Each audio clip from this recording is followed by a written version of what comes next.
Let's talk about my secrets to success. The reason I wanted to do this episode and not something that was like how to make $1 million is because when we only identify a financial success, we're missing a much greater picture.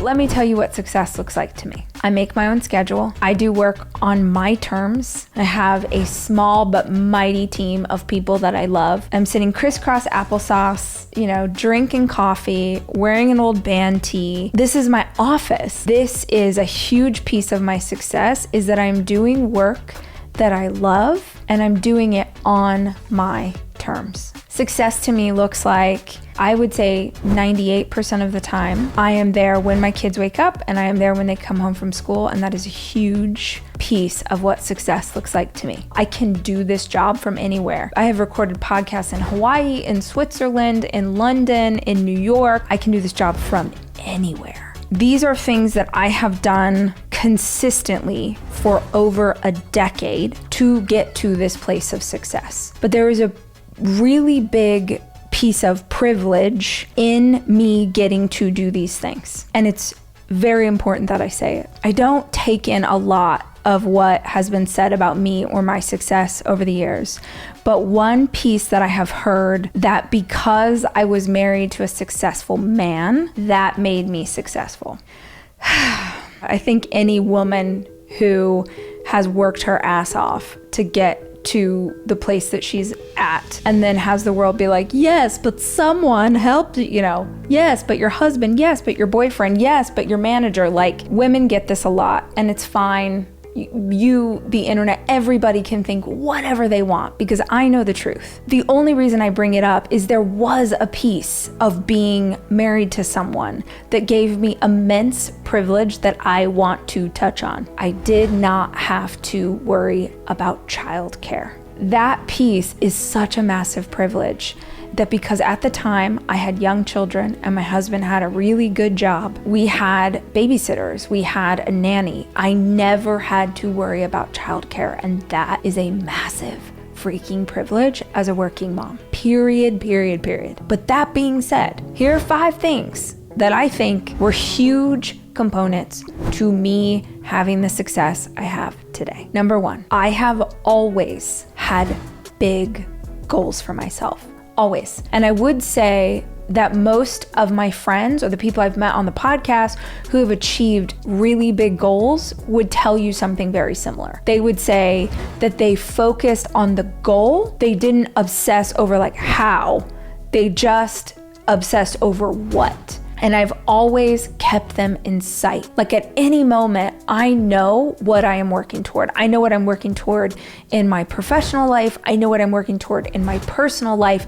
I know my goals always there. I write them in my journal. They're in my phone. I talk to my friends about them. I talk to my boyfriend. I talk to my kids. Like, everybody knows what I'm working on at all times. This is a really great question I've been asking myself lately. How can I give 1% more effort? Not 5, not 3, 1%. What is 1% more I can do in this moment? The one other thing I want to say on this topic of goals, a great book on this topic is Rich Dad, Poor Dad by Robert Kiyosaki. He says, my poor dad always said, I can't have that. Whatever it was, he would be like, I can't have that. I'm too poor. That's not possible for us. We don't have money. That's not possible for us. We don't have connections. His rich dad never said, I can't. His rich dad forbid him from ever saying the words, I can't. His rich dad would see a goal, would see something that he wanted, and start asking questions instead of making statements. He would say, well, how can I get that? Do I know anyone who's connected to this? Is there a way I could save up for this thing? He always believed that there was a route, that there were possibilities, that you could come at it from a bunch of different angles. And when it comes to goals, I've always had big ones.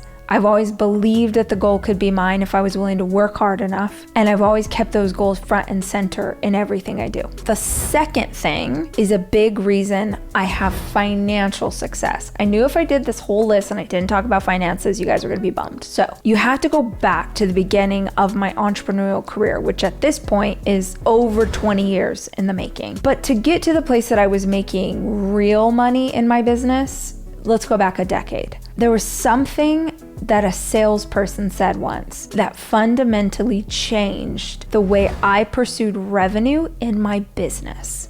And I think this is true whether you own a business or you work for someone else and you have a side hustle. This is really important. I did not become financially independent from one source of revenue. I became financially independent from multiple streams of revenue. This salesperson said, we're not looking for $1, we're looking to stack dimes. And I was like, what? She was like, we're not trying to hustle for $1 million deal. That would be amazing. But right now, let's not focus on $1 million deal. Right now, let's focus on stacking dimes. Let's figure out how to have multiple streams of revenue that equal $1 million.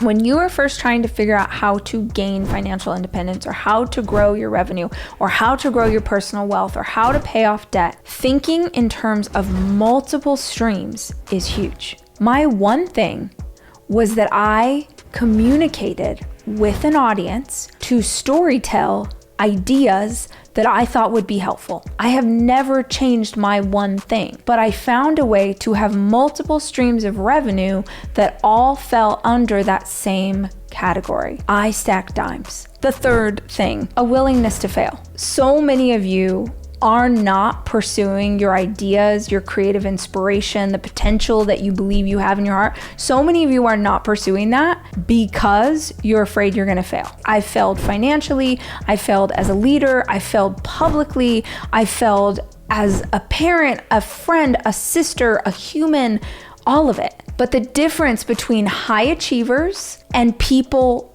who don't ever achieve much is that high achievers look at failures as like knowledge. There's wisdom there. There's hard-earned wisdom, information about how to do it better the next time. There's information about what went wrong. There's so much detail in those moments because you learn how to navigate around them the next time. So people are either terrified of failing once or they fail and they think that that's their answer. They think that everyone else had this clear and easy path from the starting line to the top of the mountain. It's just not true. Every single person that you admire has a list of failures a mile long. The difference is that we were willing to acknowledge them, to face them head on, to look at it and go, okay, how do I fix this? How do I do better? How do I learn from this? How do I grow from this?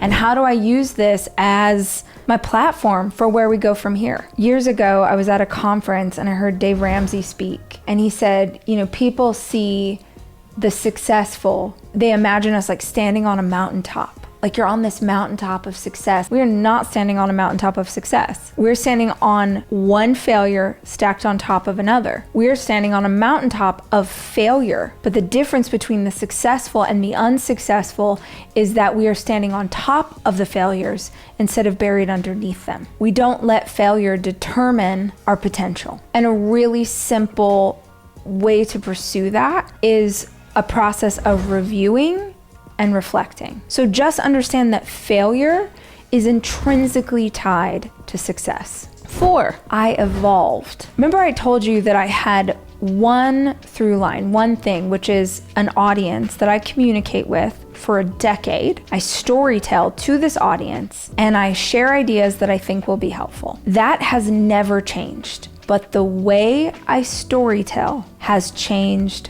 constantly. People could look at my career and be like, wait a minute, she was a food blogger, she had cookbooks, she wrote romance, she wrote fiction, then all of a sudden she started speaking on stages, then all of a sudden she wrote these self-help books, now she's throwing conferences, now she has a podcast, then she did a Quibi show, I've written scripts, I've written songs. Like, you could very easily look at my career and be like, this is madness. This chick keeps changing what she's doing. Like, who is she? What is she?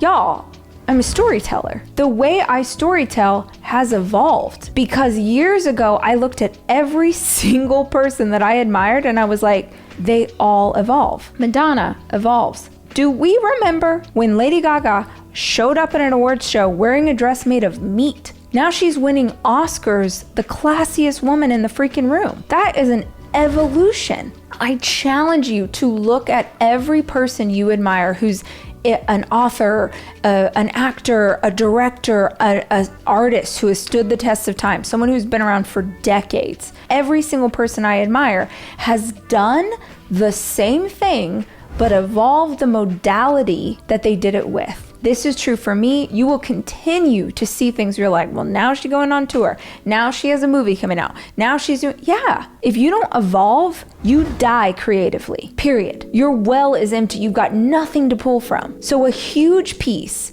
of me continuing to like climb up the ladder of success is a willingness to keep changing the way I show up. And it just so happens that as I have continued to change the modality creatively, I have also experienced the success of that financially. The last thing that I think has contributed greatly to my success is I have always maintained an attitude of a student. I have always stepped into situations like, what can I learn? I am reading more today than I did a decade ago, and I was reading a lot. I am a voracious learner. You heard me, like my daughter goes down for a nap. Okay, I want to watch a YouTube video about how to grow in a certain way, or I want to learn something new. So I bring that to my own personal values, but I also walk into opportunity, like when I'm collaborating with someone else, if I'm going to go into a songwriting session, if I'm going to work on a new project with someone, I'm always walking in with like bright-eyed and bushy-tailed, and I'm so excited to be here, and I can't believe I have this opportunity, and I want to be a sponge, and I want to learn as much as I possibly can. I keep this mentality of this eager student, and I do think that that is where I get ideas from. That's where my creativity gets filled up. It's where I learn about people who are doing interesting things, and then I reach out, or I'll see something in my research that I'm like, oh, I would love to have this person come on the podcast. Like that feeds everything. And I would not be who I am or where I am if I didn't have that learner's mentality, that student mentality. And I don't care what you do. I have my job, I do this work. You could be the CEO, you could be starting a business, you could be a nurse, you can be a teacher. Creativity weaves its way into every single person's job. And if you're not constantly feeding the well, you're not gonna see anything bigger than the life you are currently living. This idea of goals, that's from being a student. This idea of stacking dimes, a willingness to fail, constantly learning, like all of those things are the result of this mentality. You know, I'm still learning. It's so good for your brain. It's so good for your self-esteem. It's so good for your pride. It's good for everything. Take 10 minutes a day and ask, what can I do with 10 minutes? You know, could you work on learning a new language? Could you read a book that's nonfiction? There are no vampires falling in love with anybody in this book. You're just learning something about an area that interests you. Could you pick up a newspaper? Can you crack a book? Crack a book, John. Can you listen to a podcast? What can you do with 10 minutes a day to just bring the energy of eager student? Like that vibrational level of eager student, it always serves. It attracts such incredible teachers, such great wisdom.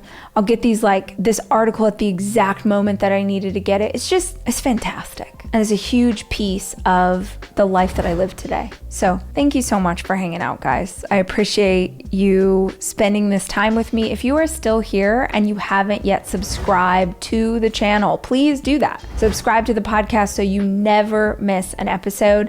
And if this served you, if there was some nugget that you loved, if you feel like it was helpful, will you please consider sharing it with someone that you know? Send it to your sister, your friend, your husband. Like maybe there's a little piece in this that you guys want to talk about later over dinner. When we have a circle of people that can talk about the stuff that we're interested in, that really helps us to elevate our game. I hope this conversation helped you elevate your game. I'll be back soon with more information. And until then, remember, I love you and I'm rooting for you.